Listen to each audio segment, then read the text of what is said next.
প্রথমেই দেখে নেব আজকের 15টি তাজা সংবাদ। শুরুতেই শিরোনাম।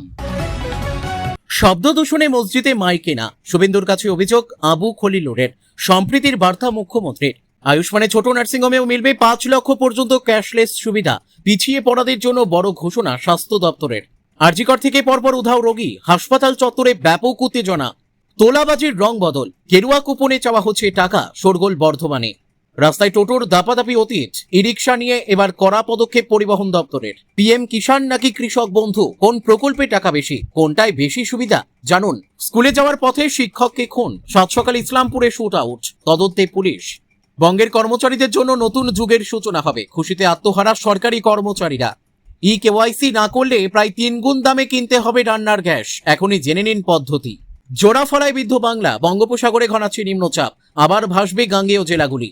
মধ্যরাতে চলন্ত ট্রেনে অন্তঃসত্ত্বাকে ধর্ষণ, আলিপুরদুয়ারে অভিযুক্তকে তারা রেল পুলিশের। তারপর অনাস্থা আনতেই কৌশলী ধুলিয়ান পৌরসভার চেয়ারম্যান। ফেসবুকে রাহুলের বড়াই, কংগ্রেসের পথে তৃণমূল নেতা। তোলাবাজি ও ভোট পরবর্তী হিংসায় নাম, গ্রেপ্তার নৈহাটির প্রাক্তন তৃণমূল বিধায়ক। তৃণমূল আমলে 200 কোটির এসজেডিএ দুর্নীতি, প্রাক্তন বিচারপতির নেতৃত্বে তদন্ত, ইঙ্গিত মন্ত্রী শঙ্করের। এবার ঘরে ঘরে রানী লক্ষ্মীবাই, ছাত্রীদের আত্মরক্ষার প্রশিক্ষণ মিলবে সরকারি স্কুলে। প্রিয় দর্শক, এবার একে একে দেখে নিন আজকের প্রতিটি গুরুত্বপূর্ণ খবরের বিস্তারিত প্রতিবেদন। বৃহস্পতিবার দিল্লিতে শাহী দরবার। দুদিন যেতে না যেতেই এবার শুভেন্দুর সাক্ষাতেও মসজিদ থেকে মাইক খুলে দেওয়ার অভিযোগ এনসিপিআই এর সংখ্যালঘু সাংসদদের। শনিবার নবান্নে মুখ্যমন্ত্রীর সঙ্গে বৈঠকের পর সাংবাদিকদের মুখোমুখি হয়ে আবু তাহের খান জানান, মসজিদ থেকে মাইক কেন খোলা হচ্ছে সেই বিষয়টা মুখ্যমন্ত্রীকে জানিয়েছে। একথা শুনে মুখ্যমন্ত্রী তাদের সম্প্রীতির আশ্বাসও দিয়েছেন বলে জানান আবু তাহের। তার কথায় মুখ্যমন্ত্রী বলেছেন, আমরা চাই সর্বধর্ম সমন্বয় হোক, সম্প্রীতি বজায় থাক। এদিন সাংবাদিক বৈঠকে আবু তাহের খানের বক্তব্য, এ রাজ্যে প্রায় 3,500 মাইক খোলা হয়েছে, 1200 মন্দির থেকেও মাইক নামানো হয়েছে। সরকারের কাছে আবেদন করেছি এমন ঘটনা যেন আর না ঘটে। ধর্মীয় স্থানে মাইক বা লাউডস্পিকার বাজানো নিয়ে সুপ্রিম কোর্ট এবং হাইকোর্টের যে গাইডলাইন আছে তা মেনেই চলব, যেন মানুষের কোনো অসুবিধে না হয়। এনসিপিআই সাংসদ আরও বলেন, আমরা জানিয়েছি শুধুমাত্র মুসলিমদের যেন টার্গেট না করা হয়, সব ধর্মের জন্য এক আইন হোক। আমরা চাই সর্বধর্ম সমন্বয় হোক, সম্প্রীতি বজায় থাক। মুখ্যমন্ত্রীও আমাদের আবেদনে সাড়া দিয়েছেন, যাকে মসজিদ থেকে আর মাইক খোলা না হয় সেই বিষয়টিও দেখবেন বলে জানিয়েছেন। পাশাপাশি পুলিশের বিরুদ্ধে ক্ষোভ উগরে আবু তাহের জানান, কোনো সরকারি নির্দেশিকা ছাড়া পুলিশ ইচ্ছাকৃতভাবে মসজিদ থেকে মাইক খুলে নিতে বাধ্য করেছে। যদি মাইক খুলে নিতেই হয় তাহলে সময় দেওয়া উচিত ছিল, পুলিশ তা করেনি, বরং অতিরঞ্জিত আচরণ করেছে। পুলিশের আচরণ বেদনাদায়ক। শব্দ দূষণ নিয়ন্ত্রণ পর্ষদের পুরনো নির্দেশিকা মেনেই রাজ্যে একের পর এক মসজিদ থেকে খোলার বিষয় উল্লেখ করে বৃহস্পতিবার স্বরাষ্ট্রমন্ত্রীর কাছে দরবার করেন বাংলার 3 এনসিপিআই সাংসদ আবু তাহের, খলিলুর রহমান, ইউসুফ পাঠানরা। দুদিন পর শুভেন্দুর সঙ্গে অভিযোগ করেও একই অভিযোগ জানান দুই সাংসদ। অন্যদিকে গতকালই মসজিদের মাইক খোলার প্রসঙ্গে হাইকোর্টে যাওয়ার হুঁশিয়ারি দিয়েছে ঋত শিবির। এখন দেখার, হাইকোর্টের দরজায় বিতর্কের জল গড়ালে কোন দিকে মোড় নেয় এই প্রসঙ্গ। বঙ্গে ছোট ও মাঝারি নার্সিংহোমের সংখ্যা 2,500, সেগুলিতেও 5 লক্ষ টাকা পর্যন্ত ক্যাশলেস চিকিৎসার সুযোগ পাবেন সাধারণ মানুষ। পিছিয়ে পড়া মানুষ আয়ুষ্মান ভারত যোজনায় এই সুবিধা পাবেন। আর্থিকভাবে পিছিয়ে পড়াদের জন্য বড় ঘোষণা স্বাস্থ্য দপ্তরের। শুক্রবার ছোট মাঝারি নার্সিংহোমের সংগঠন association of private hospital and নার্সিংহোমের সঙ্গে বৈঠক করেন স্বাস্থ্যমন্ত্রী ডক্টর শারদ দত্ত মুখোপাধ্যায়। দীর্ঘ বৈঠকে হাজির ছিলেন বেসরকারি নার্সিংহোম সংগঠনের সভাপতি অভিজিৎ মণ্ডল, সম্পাদক ডক্টর রাজীব পান্ডে। এদিন বৈঠকে অনলাইনেও হাজির ছিলেন বহু নার্সিংহোমের মালিক। বৈঠক শেষে স্বাস্থ্যমন্ত্রী ডক্টর শারদ দত্ত মুখোপাধ্যায় জানিয়েছেন, 16ই আগস্ট সরকারিভাবে আয়ুষ্মান ভারত পরিষেবা উদ্বোধন হচ্ছে বাংলায়। এই প্রকল্পে 1000টিরও বেশি অস্ত্রোপচার চিকিৎসা বিনামূল্যে হয়। তার জন্য রয়েছে নির্দিষ্ট রেট। যে সমস্ত ছোট মাঝারি নার্সিংহোমের NABHL স্বীকৃতি রয়েছে তারা সংশ্লিষ্ট অস্ত্রোপচারের জন্য 10% টাকা বেশি পাবে। প্রতিটি ছোট মাঝারি নার্সিংহোমে মিলবে আয়ুষ্মান ভারত কার্ডের সুবিধা। বাংলায় স্বাস্থ্যকেন্দ্রে বেসরকারি বিনিয়োগ যাতে আরও বাড়ে তা নিয়ে এদিন বৈঠকে সদর্থক আলোচনা হয়েছে। বাংলায় এতদিন নার্সিংহোম খোলা ছিল ঝক্কির। হাজারো লাইসেন্স লাগে নার্সিংহোম খুলতে। একটি নার্সিংহোমে ডে কেয়ার সেন্টার খুলতে লাগে ক্লিনিক্যাল এস্টাবলিশমেন্ট লাইসেন্স, আবার আল্ট্রাসোনোগ্রাফি মেশিন ব্যবহার করতে লাগে লাইসেন্স। PCPNDT নার্সিংহোমের অগ্নি নির্বাপন ব্যবস্থা যথাযথ কিনা তা খতিয়ে দেখে তবেই মেলে ফায়ার লাইসেন্স। এই সমস্ত লাইসেন্সের ঘুরতে হতো আলাদা আলাদা করে। এবার সমস্ত লাইসেন্সের জন্য ওয়ান উইন্ডো সিস্টেম চালু করছে স্বাস্থ্য দপ্তর। বৈঠক শেষে স্বাস্থ্যমন্ত্রী ডক্টর শারদ মুখোপাধ্যায় জানিয়েছেন, বেসরকারি নার্সিংহোম কর্তৃপক্ষ অনুরোধ করেছে। বৃহস্পতিবার বরানগর স্টেট জেনারেল হাসপাতালে ভর্তি হন বরানগরের বাসিন্দা। সেখান থেকে তাকে আরজিকর হাসপাতালে রেফার করা হয়। বৃহস্পতিবার বিকেলে আরজিকর হাসপাতালে মেডিসিন ওয়ার্ডের 6 তলায় 22 নম্বর বেডে ভর্তি করা হয় বিমল ঘোষকে। আচমকাই বেড থেকে উধাও ওই রোগী, যা ঘিরে হাসপাতাল চত্বরে চাঞ্চল্য। পরিবারের অভিযোগ, গতকাল সকাল 11টা নাগাদ তারা হাসপাতালে গিয়ে দেখেন ওই রোগী বেডে নেই। এরপরই হাসপাতালের কর্মীদের কাছে খোঁজ করেন পরিবারের সদস্যরা। পরিবারের দাবি, এক নার্স তাদের জানিয়েছেন বিমল ঘোষকে কিছু পরীক্ষা করানোর জন্য হাসপাতালেরই ল্যাবে নিয়ে যাওয়া হয়েছে। অন্যদিকে এক ওয়ার্ড বয় জানিয়েছেন তিনি বাথরুমে গিয়েছেন। পাশের বেডের এক রোগীর দাবি, সকাল 8টা নাগাদ বিমল ঘোষকে শেষবার তিনি দেখেছিলেন। সারাদিন কেটে গেলেও কোনো খোঁজ পাওয়া যায়নি ওই রোগীর। এরপর রাতে হাসপাতাল কর্তৃপক্ষ পরিবারকে জানায় বিমলকে খুঁজে পাওয়া যাচ্ছে না। ঘটনার তদন্তে টালা থানার পুলিশ। একদিকে বরানগরের বাসিন্দা বছর 51 বিমল ঘোষের নিখোঁজ হওয়ার ঘটনা, অন্যদিকে আরজিকর হাসপাতাল থেকেই উধাও আরও এক রোগী। চিতপুরের বাসিন্দা 23 বছরের দীপান্বিতা রায় আরজিকর হাসপাতালের 4 তলার TPU ওয়ার্ডের 1 নম্বর বেডে ভর্তি ছিলেন। শুক্রবার রাত থেকে তার খোঁজ পাওয়া যায়নি। এরপর রাতেই হাসপাতাল কর্তৃপক্ষের তরফে তার পরিবারকে বিষয়টি জানানো হয়।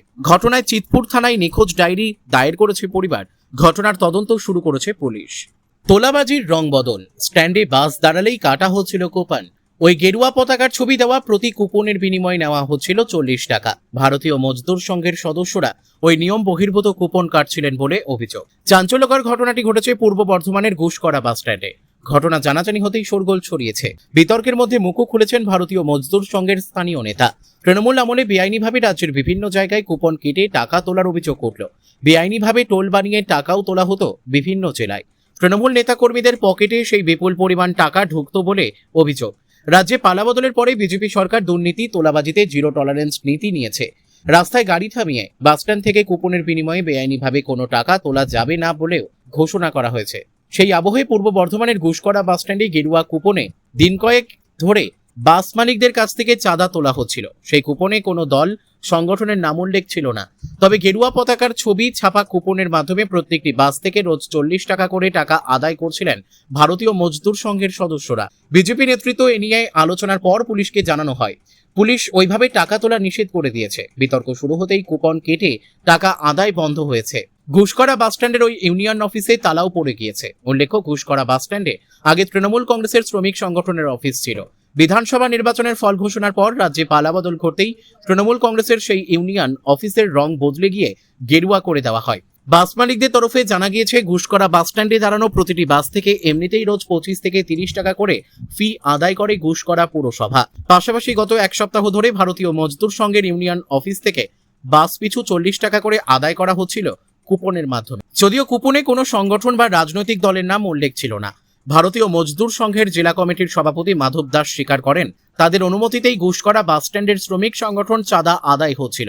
বিনিময়ে ওই সদস্যরা পরিষেবাও দিচ্ছিলেন বলে দাবি মাধব বাবুর। তবে বিতর্ক শুরু হতেই টাকা আদায় বন্ধ করে দেওয়া হয়েছে। রাস্তায় টোটোর দাপাদাপি বন্ধ করতে এবার তৎপর পরিবহন দপ্তর। সপ্তাহখানেক আগেই এই মর্মে নির্দেশ দেওয়া হয়েছিল। এবার সেই নির্দেশ বাস্তবায়নের জন্য রাজ্য পুলিশকে আরও কড়া হতে বলা হলো।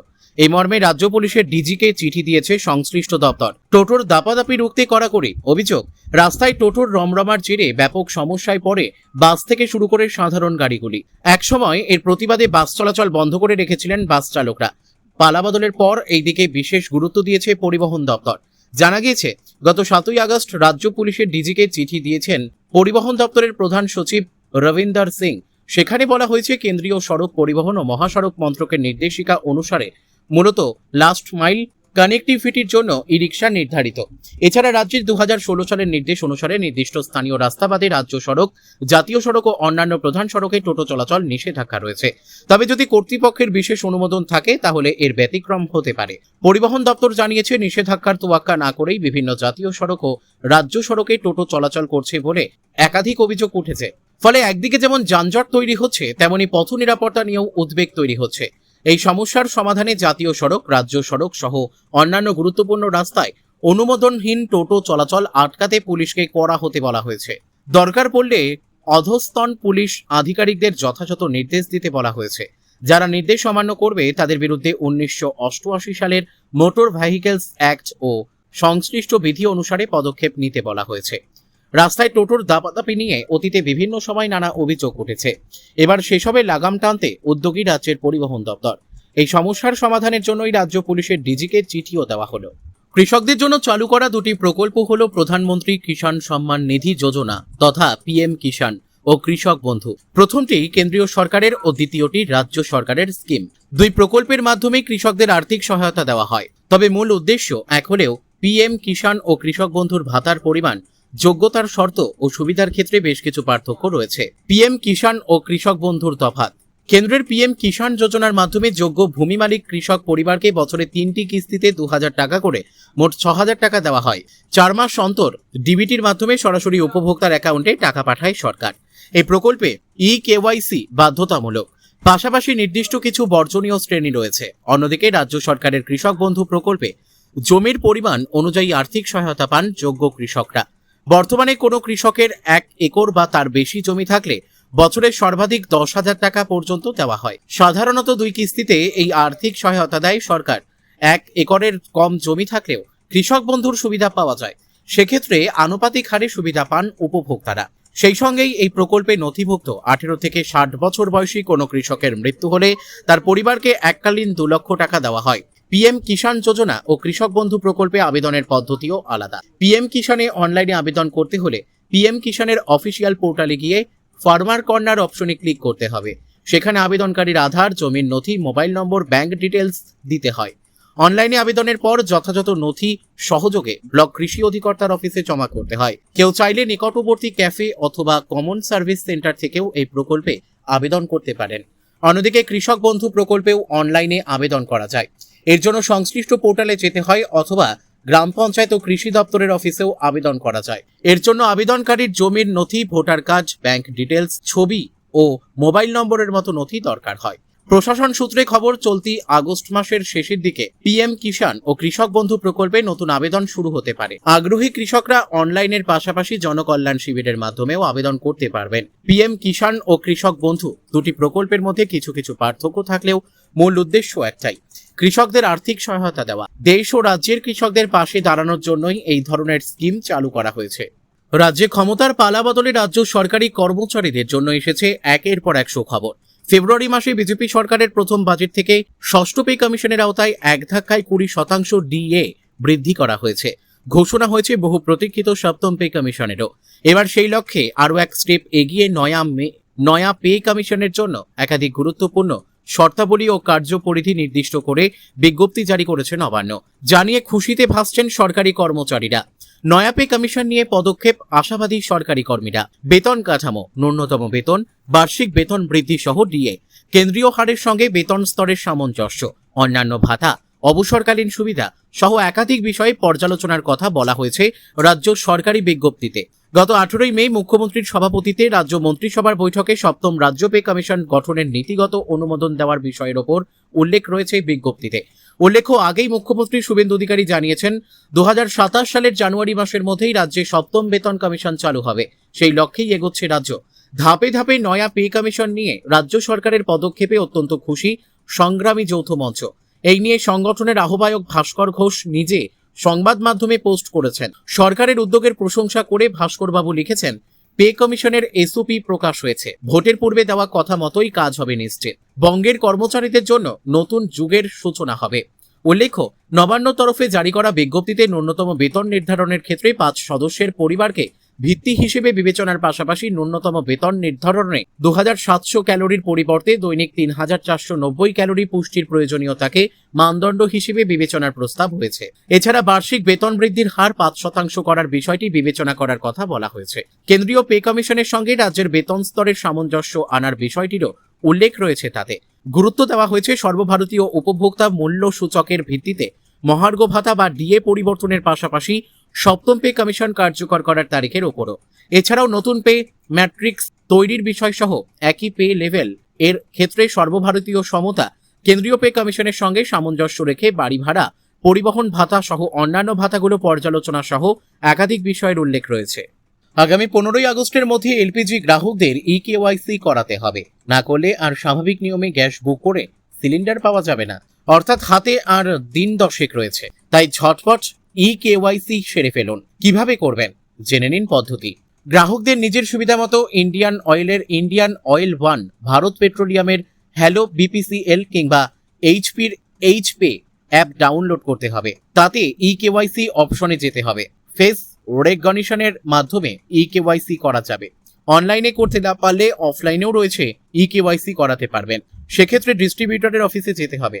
ফেস রেকগনিশন কিংবা রেটিনা স্ক্যানের মাধ্যমে ইকেওয়াইসি করা যাবে। প্রবীণ কিংবা হাঁটা চলায় সমস্যা হয় এমন উপভোক্তাদের ক্ষেত্রে এলপিজি ডিস্ট্রিবিউটরের তরফে বাড়িতে কর্মী পাঠিয়ে বায়োমেট্রিক যাচাই প্রক্রিয়ার ব্যবস্থা করা হতে পারে। যদি সন্তান উত্তরাধিকারী হন, সেক্ষেত্রে গ্যাস ডিস্ট্রিবিউটরের অফিসে নথি নিয়ে যেতে হবে। আবেদন করলেই নাম পরিবর্তন হবে।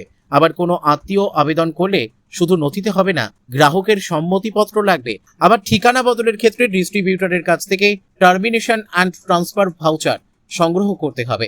তা আবার নতুন ডিস্ট্রিবিউটরের কাছে জমা দিতে হবে। তাহলেই নতুন ঠিকানায় পৌঁছবে রান্নার গ্যাস। নাম এবং ঠিকানা বদলের পরই ইকেওয়াইসি করাতে হবে। ইকেওয়াইসি করা না থাকলে খোলা বাজার থেকে সিলিন্ডার কিনতে হবে, যার দাম প্রায় 3 গুণ। এই মুহূর্তে কলকাতায় 14 কেজি সিলিন্ডারের দাম 968 টাকা। উজ্জ্বলা যোজনার গ্যাসে আরো 300 টাকা ভর্তুকি পান গ্রাহকরা। ইকেওয়াইসি না করানো হলে উজ্জ্বলা যোজনার গ্যাসও মিলবে না। সেক্ষেত্রে খোলা বাজার থেকে বাণিজ্যিক গ্যাস কেনা ছাড়া উপায় থাকবে না, যার দাম এই মুহূর্তে 1873 টাকা। জানা গেছে, তেল সংস্থাগুলি গ্রাহকদের ইকেওয়াইসি করানোর জন্য চাপ দিচ্ছে গ্যাস ডিলারদের। তবে সিংহভাগ গ্রাহকের এই প্রক্রিয়া ইতিমধ্যেই সম্পূর্ণ হয়ে রয়েছে। যা খবর তাতে ইকেওয়াইসি প্রক্রিয়া সম্পূর্ণ হয়েছে 93 থেকে 95% গ্রাহকের। কেন করানো হচ্ছে ইকেওয়াইসি? পেট্রোলিয়াম ও প্রাকৃতিক গ্যাস মন্ত্রক সূত্রে খবর, সারা দেশে রান্নার গ্যাসের ব্যাপক চাহিদা থাকলেও একটি বড় অংশ অসাধু উপায়ে গৃহস্থের গ্যাসকেই বাণিজ্যিক ক্ষেত্রে ব্যবহার করছে। এমনকি গৃহস্থালির জন্য বরাদ্দ ভর্তুকিযুক্ত সিলিন্ডার অনেক সময় হোটেল, রেস্তোরাঁ বা কলকারখানায় পাচার হয়ে যাচ্ছে। এর ফলে সাধারণ গ্রাহকরা সময়মতো সিলিন্ডার পাচ্ছেন না এবং কৃত্রিম সরবরাহ সংকট তৈরি হচ্ছে। এই কালোবাজারি আটকাতেই নয়া নিয়ম মানা হয়েছে। গাঙ্গেয় বঙ্গে নিম্নচাপের ভ্রুকুটি, দক্ষিণবঙ্গের উপকূলে সক্রিয় মৌসুমী অক্ষরেখা, জোড়া ফলায় বিদ্ধ বাংলা। শনিবারের পাশাপাশি আগামী সপ্তাহে ভারী বৃষ্টির হলুদ সতর্কতা। পশ্চিমবঙ্গের উপকূলের মৎস্যজীবীদের জন্যও সতর্কবার্তা জারি। সমুদ্র উত্তাল হবে। শনিবার মৎস্যজীবীদের সমুদ্রে যেতে নিষেধাজ্ঞা জারি করা হয়েছে। শনিবার উত্তর পশ্চিম বঙ্গোপসাগরে নিম্নচাপ দানা বাঁধবে। নিম্নচাপ এলাকা গাঙ্গেয় বঙ্গে বিস্তৃত থাকবে। এদিকে মৌসুমী অক্ষরেখা কাঁথির ওপর দিয়ে পূর্ব মধ্য বঙ্গোপসাগর পর্যন্ত বিস্তৃত। তার জেরেই শনিবার দক্ষিণবঙ্গের 6 জেলায় ভারী বৃষ্টির পূর্বাভাস রয়েছে। বাঁকুড়া, পুরুলিয়া, পশ্চিম মেদিনীপুর, ঝাড়গ্রাম, পশ্চিম বর্ধমান ও বীরভূমে ভারী বৃষ্টির সম্ভাবনা। এদিন কলকাতা সহ বাকি জেলাতে বিক্ষিপ্তভাবে বজ্রবিদ্যুৎ সহ বৃষ্টির সম্ভাবনা। সঙ্গে 30 থেকে 40 কিলোমিটার গতিবেগে দমকা ঝোড়ো বাতাস বইবে বলে পূর্বাভাস। তবে রবিবার ও সোমবার বৃষ্টি কিছুটা কমবে। ফের মঙ্গলবার থেকে বৃহস্পতিবার পর্যন্ত ভারী বৃষ্টির হলুদ সতর্কতা জারি করা হয়েছে। অন্যদিকে উত্তরবঙ্গেও বৃষ্টির পূর্বাভাস রয়েছে। বিক্ষিপ্তভাবে সব জেলায় বৃষ্টি হবে। আজ ভারী বৃষ্টির হলুদ সতর্কতা। দার্জিলিং, জলপাইগুড়ি, মালদহ, উত্তর ও দক্ষিণ দিনাজপুরে বিক্ষিপ্তভাবে বজ্রবিদ্যুৎ সহ হালকা মাঝারি বৃষ্টির সম্ভাবনা। জলপাইগুড়ি, আলিপুরদুয়ার ও উত্তর দিনাজপুরেও ভারী বৃষ্টির হলুদ সতর্কতা। রবিবার ঝড় বৃষ্টির পরিমাণ বাড়বে। মালদহ ও 2 দিনাজপুরে বজ্রবিদ্যুৎ সহ ঝড় বৃষ্টির সম্ভাবনা বেশি থাকবে। উত্তরে সোমবার থেকে বৃষ্টি কমবে। রোজকার মতো শনিবার সকালেও বাইকে চেপে স্কুলে যাচ্ছিলেন পেশায় শিক্ষক নজরুল ইসলাম। তবে গন্তব্যে আর পৌঁছানো হলো না। অভিযোগ, রাস্তাতেই তাকে গুলি করেন দুষ্কৃতীরা। 45 বছরের শিক্ষককে হাসপাতালে নিয়ে যাওয়া হলেও শেষ রক্ষা হয়নি। উত্তর দিনাজপুরের ইসলামপুরে ঘটনাটি ঘটেছে।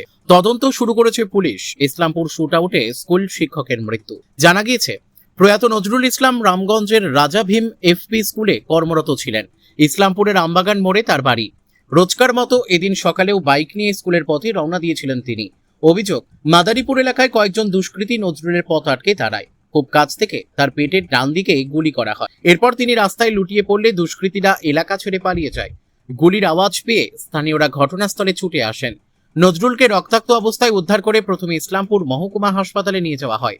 তবে অবস্থা আশঙ্কাজনক হওয়ার কারণে তাকে শিলিগুড়ির একটি বেসরকারি নার্সিংহোমে পাঠানো হয়। তবে সেখানে পৌঁছানোর আগেই প্রাণ হারান ওই শিক্ষক। মৃতের স্ত্রী রোকসানা খাতুন বলেন, স্থানীয়রা তাকে ফোন করে বিষয়টি জানিয়েছিলেন। তার কথায়, আমার স্বামী সেই সময় অর্থাৎ গুলি লাগার পর আমার সঙ্গে ফোনে কথাও বলেছিলেন। উনি জানিয়েছিলেন ওনাকে গুলি করা হয়েছে, তবে কে বা কারা করেছে সেটা বলতে পারেননি। এই বিষয়ে রাজ্যের বিরোধী দলনেতা ঋতব্রত বন্দ্যোপাধ্যায় বলেন, মারাত্মক ঘটনা। অবিলম্বে অভিযুক্তদের চিহ্নিত করে গ্রেপ্তার করা যেমন দরকার, তেমনি কোন পরিস্থিতিতে কোন প্রেক্ষিতে এই ঘটনা ঘটল সেটাও জানা দরকার। এই ঘটনা নিয়ে সরকারের কাছে বিবৃতির দাবি করছি। ইতিমধ্যেই ঘটনা তদন্তে নেমেছে ইসলামপুর থানার পুলিশ। ঘটনাস্থলে বসানো সব সিসিটিভি ফুটেজ খতিয়ে দেখা হচ্ছে। পুলিশ সূত্রে জানা গিয়েছে এখনো খুনের কারণ স্পষ্ট নয়। এই ঘটনায় এখন